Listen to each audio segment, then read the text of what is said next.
Pormal nang tinanggap ng Philippine Air Force ang isang bagong Cessna C-208B Grand Caravan Intelligence, Surveillance at Reconnaissance Aircraft mula sa US sa Clark Air Base sa Pampanga.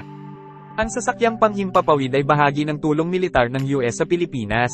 Kinumpirma ng hukbong panghimpapawid ng Pilipinas na mayroon itong MX-15 DISR Bolt camera para sa laser illumination at designation pati na rin ang L3 Harris RF-7800M Falcon 3 Tactical Communication Systems para makipag-ugnayan sa ground forces at headquarters. Ito ang pangatlong C-208 DISR aircraft sa serbisyo ng Philippine Air Force, na lahat ay ibinigay ng US government bilang bahagi ng US Military Assistance Grant.